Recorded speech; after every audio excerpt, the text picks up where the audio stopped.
I'm Dave Rickard, one of the UUA's Congregational Stewardship Consultants. I've been at this since 1985.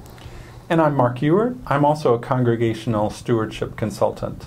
And we're talking today as part of the fourth program, which is a Stewardship Development Program. I'm talking to Dave today about congregational issues and distractions. What kind of distractions are we talking about, Dave? Well, they take several forms. There could be a major conflict in the leadership, could involve a change in ministry, could involve a capital campaign, the physical relocation of a congregation, the loss of a key long-term leader, and it could be factors that you have no control over, like changes in the economy, losing a major employer, or cutbacks in the state government. But I don't want to talk about that last item, that's something we don't have any control over. Right. How often might a congregation expect to have a really distracting issue like the ones you listed? Well, in terms of the 7 fourth congregations that were in our demonstration, our 3-year demonstration, all of them, all 7 managed to have one of those distractions at a time or during that period. In my overall experience, I expect it to happen once every 3 to 7 years, probably with a median of 5. Mm-hmm. But if the congregation is properly prepared, it may not have an adverse effect. So, Dave, we're talking about stewardship today. How might these situations that you're talking about affect stewardship in a congregation? I think there are probably 4 primary effects on a congregation. First, a serious conflict almost always results in a loss of membership. And when those members leave, they take their financial commitments with them. Secondly, even if the conflict is handled well and resolved in a positive manner, the memory will be embedded in the congregation's psyche and will rear its ugly head at odd moments.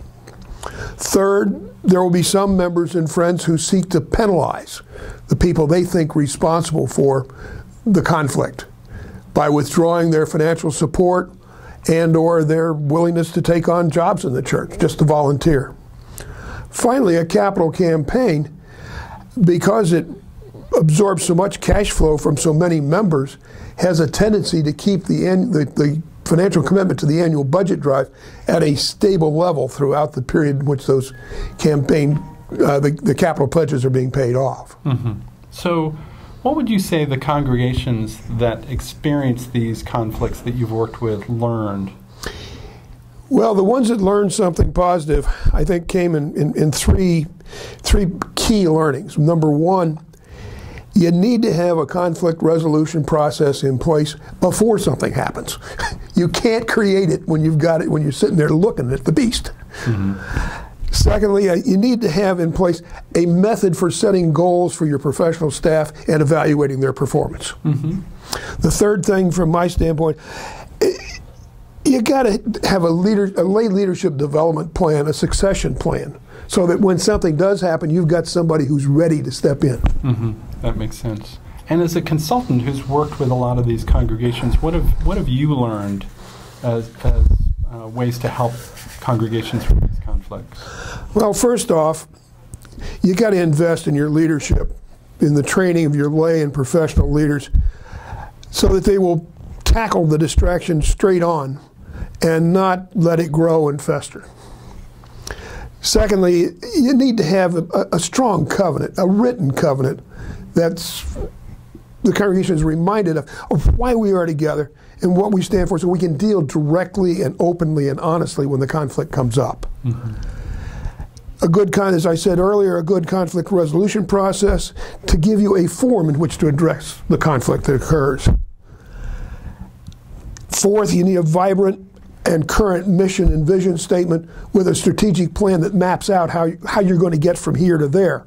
So when a distraction comes along, you can see, uh-oh, we're going to step back and reorient ourselves. Mm-hmm. And finally, you need a shared sense that the minister is not the congregation.